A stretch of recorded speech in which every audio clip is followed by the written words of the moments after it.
विषय: एक गरीब लेकिन ईमानदार, मेहनती और दयालु व्यक्ति की कहानी। एक छोटे से गांव में रामू नाम का एक गरीब आदमी रहता था।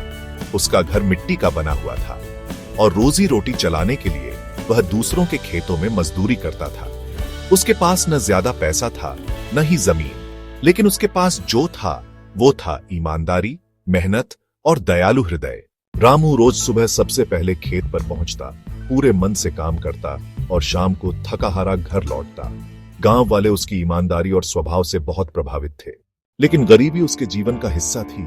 कभी कभी तो उसे 2 वक्त की रोटी भी मुश्किल से मिलती। एक दिन जब रामू खेत से लौट रहा था तो रास्ते में उसे एक चमचमाती थैली पड़ी मिली। उसने उत्सुकता से उसे उठाया और देखा। थैली में सोने के गहने और बहुत सारे रुपए थे। वह एक पल के लिए चौंक गया। उसकी आंखों में अपने बच्चों के लिए अच्छे कपड़े, एक पक्के घर का सपना तैरने लगा। लेकिन अगले ही पल उसने गहरी सांस ली और खुद से कहा, यह मेरा नहीं है। जो चीज हमारी ना हो उसे रखना भी पाप है।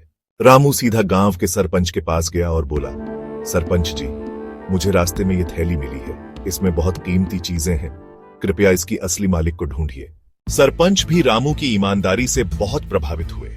उन्होंने गांव में मुनादी करवाई।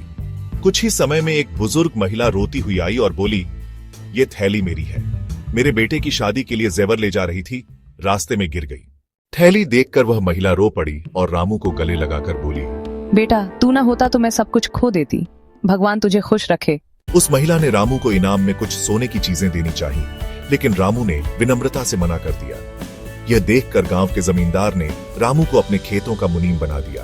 अब रामू को बेहतर वेतन मिला और उसके परिवार की हालत सुधरने लगी। रामू ने कभी किसी से कुछ नहीं मांगा, लेकिन उसकी ईमानदारी और मेहनत ने उसे वह सब कुछ दिला दिया जिसका वह हकदार था। सीख: सच्चाई, मेहनत और दया का फल देर से सही लेकिन जरूर मिलता है।